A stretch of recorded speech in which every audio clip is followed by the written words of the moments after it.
Magpie 24/7, and I hope it's all good. So, new season underway, and Newcastle United win very convincingly in a 5-1 rout against Aston Villa, who, to be fair, were very highly fancied at the start of this season, and I've no doubt watching them on Saturday that they'll go on to do everything that people are saying they're doing, like challenging for a top six place or maybe even higher. But yeah, it would we blew them away in that second half. The team was a fairly expected team. In all honesty, I didn't expect Harvey Barnes to start or anything like that. I thought he would go with Gordon. The only thing I thought he would have went with is um is Murphy instead of Mickey, because I think just stylistically against Villa that would have worked better, but Mickey played well, so didn't really matter in the end. But the game was really close from the get-go. We'll obviously get an early goal through who else but Drinks, Moretti, eats spaghetti, Sandro Tonali. He's fucking Sunderland as well, by the way. But yeah, what a start. What a performance, by the way, as well. So impressed with how quick we can move the ball in the middle now. Because, like, I'm obviously not going to take out at other midfielders, but last season, there was some games where we just didn't click in the middle, where it was just like, would be too passive or a bit too slow. Not in this game. Tonali's very good at getting the ball from one end of the pitch to the other very quickly, and I think he fits that style excellently well. And he had an involvement in I think for the goals at some stage, whether it was starting the play, initiating the play, whatever it may be, or even putting the ball in the net himself. He was fantastic, and you see the crazy market at the moment for midfielders in his position. We paid 50 million for Tonali, 55 million. You're talking double that for Caicedo to either Liverpool or Chelsea. Laiva, it relegated Southampton, 50 million. We've got a Italian international who's won the Euros, played in a semi-final of the Champions League last year, is a proven midfielder at the top level, whereas the other two in question probably aren't. They've got potential to be, don't get us wrong, but I just think we've bought an absolute fucking brilliant midfielder in Sandro Tonali. And he looks the part as well. People say he doesn't want to be here, and it's a load of shit. His celebration puts that to bed, no problem.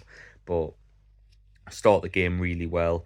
Brilliant cross by Anthony Gordon for the first goal too. I really enjoyed how he played. He looked sharp. He ran every blade of grass when he was on the field. There was a moment where Diaby got in on goal, and he ran 60 yards, 70 yards to make sure Diaby didn't get a shot away. Diaby still got the shot away, but I think he scores that if it went for Anthony Gordon running back. And he's just got that grit about him. And I don't know if you've seen part one of the new documentary, but that's on Amazon Prime. But the club really pushed for Anthony Gordon, and you can see why on the basis of that performance, because I think that's the Anthony Gordon Eddie Howe wanted to bring to Newcastle, and obviously it's took him a couple of months to get up to speed. He had a good summer at the Euro Championships for the under-21s with England, and he just seems to have that sharpness. He's linking play really well. He looks quick in the right areas, and he's got an excellent delivery as shown with the first goal. But I could talk about the team for hours on end. I'm not going to, because I don't think you need me waffling for 2.5 hours, but never mind. But yeah, I thought we started the game really well in the first half. It was such a tight game. I felt like Newcastle were the better side, but we had to play really well because Villa were playing really well at the time as well. Obviously, Giarbi, who else got the goal. I thought their goal was really fluky, to be honest, because I'm right behind where Digney took the cross. It's took a massive deflection. Watkins, to be fair to him, heads it on really well to Diaby, but the initial cross, if that doesn't take a deflection, that's going nowhere near anybody. So, yeah, but it worked out for them. but Newcastle went up a gear. At the end of the first half and going into the second half, Isak scoring a very good goal for his first, not as good as his second mind, but we'll get onto that. Obviously, Isak showing his clinical ability, and we're going to the half 2-1 up, which I thought was deserved on the balance of play, but it was a really close game, and I was expecting Villa to come out strong, and I think they tried to make a couple of things happen, but second half we just blew them away.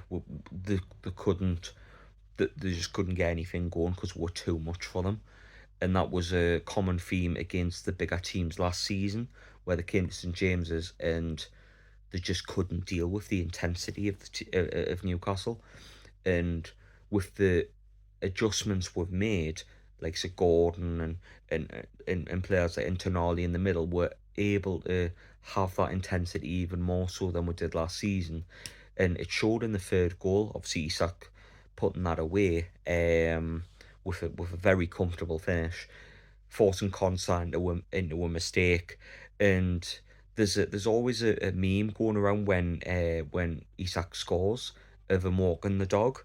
Like obviously the picture of him taken a few months ago, uh, with like the several badges or whatever.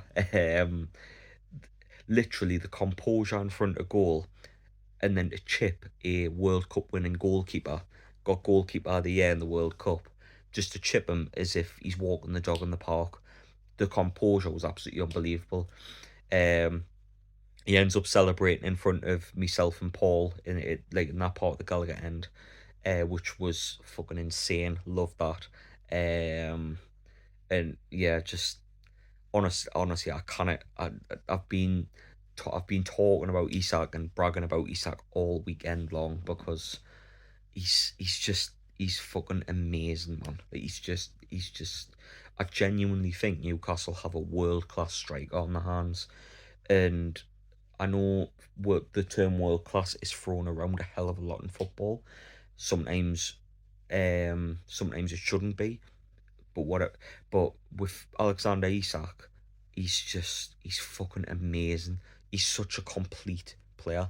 He can do everything well, and he's honestly like, in terms of a striker, I don't think I've like loved a striker as much since Rondon. I mean, don't get us wrong, I love Callum Wilson, but I had a special like a special affiliation with Rondon for some reason, and I have that with Isak. So honestly, like, it's down to personal preference. Don't get us wrong, I'm not hating on Wilson or anything like that. I love Callum Wilson, but Isak, just my God, I think genuinely we'll have a world class player there, and it wouldn't shock us if in January or at the end of the season there's teams like Real Madrid and PSG and teams that are sniffing around Isak because of how good he is. He's fucking amazing. Like he just is. Like I can't sum up any better than that. Like he's just, like, you look at the goal, like look at his highlight reel so far for Newcastle, and the goals he scores is just class. There's just an aura about it. Even what you'd call like a good finish or an easy finish or whatever, it's just, it has that bit of class added too. So it's like, it's just, he's just class. He's fucking class. But anyway, we're in the second half. Villa just couldn't handle it. We'll bring Wilson on. We'll bring Harvey Barnes on, and they have a great little relationship together. It's like the relationship Fraser and Wilson had at Bournemouth a couple of years ago, but Harvey Barnes is much better than Ryan Fraser, and they're just linked up so well. Obviously Harvey Barnes played it through to Wilson to score his goal. Wilson in the right place, chips it over. Martinez, anything Isak can do, Wilson can do better. I love that. To be fair, it was a tidy finish, and good to see Wilson in amongst the goals, because I still think, even though in my opinion Isak's the number one striker, Wilson definitely has a role to play next season, because he offers something different to Alexander Isak. And Harvey Barnes came on, got an assist and a goal in the 25 minutes he played, um, which is really good. I thought he looked lively. He looked like a threat. Um, he's very direct as well, but like in a different way to the way Maxi was direct. Maxi would run down the byline and take on his player, whereas Barnes is a bit more. It's hard to explain, but I'm kind of hoping you get what I mean. Like, there's just a different directness to where Maxi's trying to beat a player and then beat another player, whereas there's a bit more purpose to to Barnes and the way he runs and the way he makes his runs. But it was an excellent assist. He probably should have had two because he played a similar type of pass to Wilson, where Martinez made an unbelievable save. Um, but yeah, like he gets his goal as well. Brilliantly played through. Um, Nice tidy finish on his right foot. Again, like he celebrates in front of myself and Paul.